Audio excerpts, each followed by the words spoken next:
មេដឹកនាំចិនលោកស៊ីជីនពីងលើកឡើងថាចិនអាមេរិកគួរបន្តរឹតបន្តឹងចំណងទំនាក់ទំនងចំពោះទៅមុខជាមួយគ្នាយោងតាមការចេញផ្សាយរបស់ទីភ្នាក់ងារចិនសិនហួរបានឲ្យដឹងថាប្រធានាធិបតីចិនលោកស៊ីជីនពីងបាននិយាយកាលពីថ្ងៃច័ន្ទថាប្រទេសចិននិងសហរដ្ឋអាមេរិកគួរតែរក្សាសន្ទុះនៃទំនាក់ទំនងហើយបន្តដំណើរទៅមុខក្នុងទិសដៅដ៏ត្រឹមត្រូវជាមួយគ្នាដែលផ្អែកលើសមភាពការគោរពនិងផលប្រយោជន៍ទៅវិញទៅមកលោកស៊ីបានធ្វើការកត់សម្គាល់បែបនេះខណៈពេលដែលលោកសន្ទនាជាមួយប្រធានាធិបតីអាមេរិកដូណាល់ត្រាំតាមទូរស័ព្ទជាថ្មីម្ដងទៀត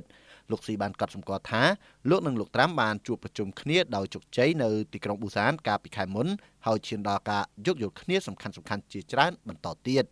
មេដឹកនាំទាំងពីរត្រូវបានគេមើលឃើញថាបានធ្វើការស្ដារឡើងវិញនៅដំណើររបស់មហាយៈចិនអាមេរិកលោកបានមានប្រសាសន៍ថាទំនាក់ទំនងនឹងផ្ដល់សន្ទុះបន្ថែមទៀតសម្រាប់វាដើម្បីឆ្ពោះទៅមុខជាលំដាប់ដូច្នេះការផ្ញើសារជាវិជ្ជមានទៅកាន់ពិភពលោកទាំងមូលលោកស៊ីបាននិយាយថាចាប់តាំងពីពេលនោះមកចិនអាមេរិកទំនាក់ទំនងជាទូទៅបានរក្សានៅគន្លងស្ថិរភាពនិងវិជ្ជមានហើយនេះត្រូវបានស្វាគមន៍ដោយប្រទេសទាំងពីរនិងសហគមន៍អន្តរជាតិដ៏ទូលំទូលាយដែលឡែកភាគីខាងលោកត្រាំវិញក៏បានធ្វើការកត់សម្គាល់ថា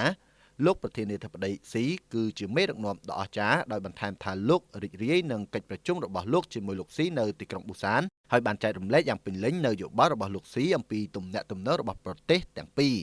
លោកបានបន្ថែមថាភាគីទាំងពីរកំពុងអនុវត្តគ្រប់ចំណុចនៃអ្វីដែលមេដឹកនាំទាំងពីរបានព្រមព្រៀងគ្នានៅទីក្រុងប៊ូសាន